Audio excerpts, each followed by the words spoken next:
প্রশ্ন করেছেন, নাম নেই। মহারাজ আমার প্রণাম নেবেন।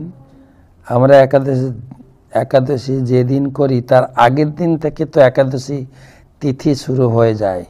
তো আগের দিনে তিথিতে যে আমরা শস্য দানা পাই তাতে কি কোনো পাপ হয় না?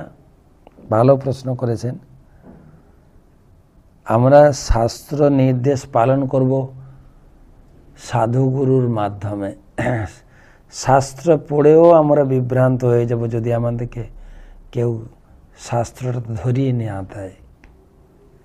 অর্থাৎ আপনার বক্তব্য ঠিক, আগের দিন একাদশী শুরু হয়ে যাচ্ছে, একাদশীর দিন অন্ন খাচ্ছি, পরের দিন আবার একাদশী করছি, পরের দিন একাদশীও থাকছে। এটা বুঝতে হবে, আমাদের আচার্যগণ বলে গেছেন প্রত্যেকটা তিথি দুটো হয়, একাদশী দশমী যুক্ত একাদশী আর দ্বাদশী যুক্ত একাদশী। দশমী ছেড়ে একাদশী ঢুকছে, একাদশী ছেড়ে দ্বাদশী ঢুকছে। তো দুটো দিনকে বলা হয় বিদ্যা তিথি, শুদ্ধা তিথি। পঞ্জিকা দেখবেন স্মার্ত মত, বৈষ্ণব মত।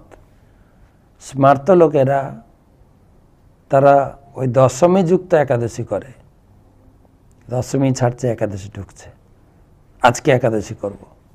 কিন্তু বৈষ্ণবরা আছে দ্বাদশী যুক্ত, এটা শুদ্ধা তিথি। তো দ্বাদশী যুক্ত একাদশী করতে, এমনকি আজকে সারাদিন একাদশী আছে, কালকে সূর্য উদয় এক মুহূর্ত লেগে গেছে, তো কালকে সারাদিন দ্বাদশী থাকলেও একাদশী একটু টাচ করে গেছে, তেমন কালকে একাদশী হবে, তারপরের দিন পালন হবে দ্বাদশীর পালন। এটা আচার্যগণের নির্দেশ, সেটাই আমরা মেনে চলি। তাই শাস্ত্রে লেখা থাকলেও কবে একাদশী করতে হবে, একাদশীর জন্য একটা আলাদা সূচি, সময়সূচি, চার্ট দেওয়া হয়। যারা একাদশী পালন করেন সেটাই আমরা ফলো করি।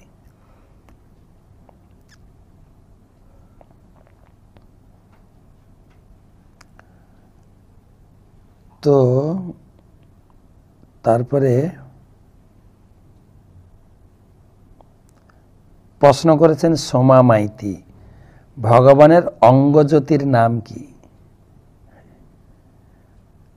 ব্রহ্মজ্যোতি। ব্রহ্ম,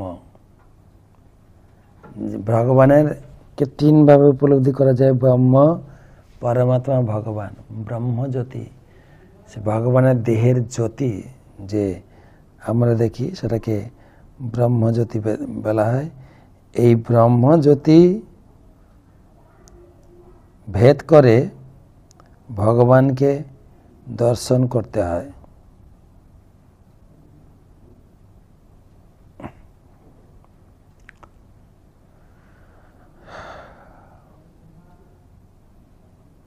পরবর্তী প্রশ্ন,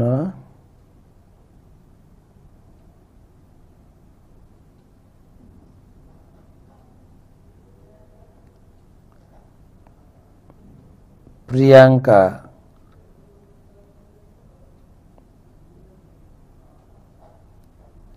হাওড়া থেকে।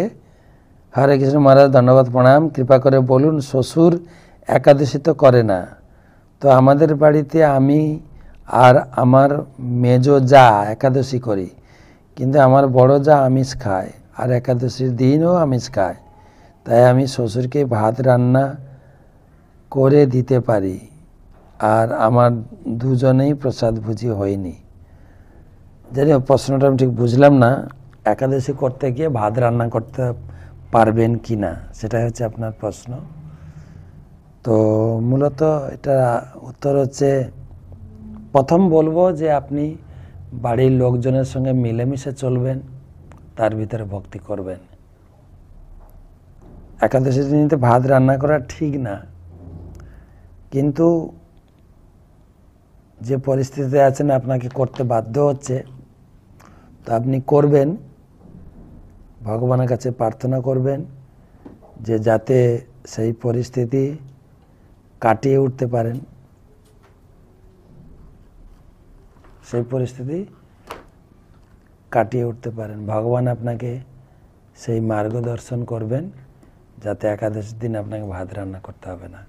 এখন পরিবারের সঙ্গে মিলেমিশে চলেন, এবং সেভাবে একাদশী করুন, ভগবানকে ভক্তি করুন, ভগবানের কাছে প্রার্থনা করুন আমি এই পরিস্থিতি থেকে যেন বেরিয়ে আসতে পারি। ভগবান আপনাকে সাহায্য করবেন। আপনার জন্য আমি প্রার্থনা করি ভগবানের কাছে শুদ্ধভাবে একাদশী করতে পারবেন। হরে কৃষ্ণ। আজকে এই পর্যন্ত রাখি। সবাইকে ধন্যবাদ জানাই।